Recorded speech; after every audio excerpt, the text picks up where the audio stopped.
ஒரு கட்சியோட போய் கூட்டு சேர்ந்து தேர்தலை சந்திக்கணும்னா அந்த கட்சியோட நின்னால்தான் வெல்ல முடியும்னா தனியா கட்சி இருக்கு.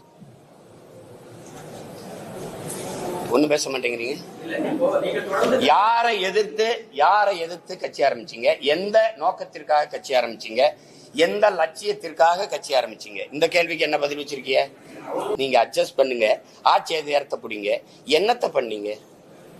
அட்ஜஸ்ட் பண்ணி ஆட்சி அதிகாரத்தை பிடிச்சு மக்களுக்கு செஞ்ச ஒரே ஒரு நல்லது, ஒரு நல்லது தான் கேட்கிறேன். ஒரு நல்லது. கூட்டணி போயிட்டிய மாறி மாறி இங்க போனீங்க 5 வருஷம் இருந்தீங்க, இங்க போனீங்க 5 வருஷம் இருந்தீங்க, இங்க 5 வருஷம் இருந்தீங்க. இந்த கூட்டணியில இருந்து நாங்கள் சாதிச்சது இது ஒன்று சொல்லு.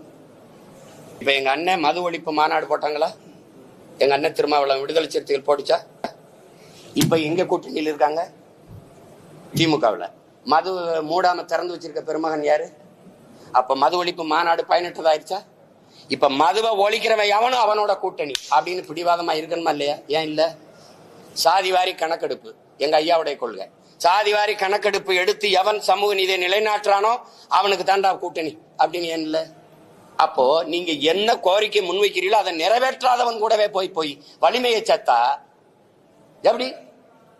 வலிமையை சத்தா எப்படி அது நிறைவேற்றப்படும்? என்ன பேசினாலும் கிடைச்சா இங்கதான் வருவாங்கன்னா இது எப்படி இந்த கோரிக்கையை ஏற்று எப்படி இந்த கொள்கையை நிறைவேற்றுவாங்க? அவங்க கூட்டத்துல நிக்கிறதுக்கு வீரமும் துணிவும் தேவையில்லை, தனிச்சு நிக்கிறதுக்கு தான் வீரமும் துணிவும் தேவை. இப்ப எங்க அண்ணனை போய் நான் எங்க அண்ணன் எடுத்த நிலைப்பாட்டை குறை சொல்லவோ இது சொல்லவோ நான் இல்லை. அது அவர் முடிவு, அவங்க நிலைப்பாடு. அது இல்லை. நாங்கள் இதுல நிக்கிறதுக்கான காரணத்தை சொல்றேன்.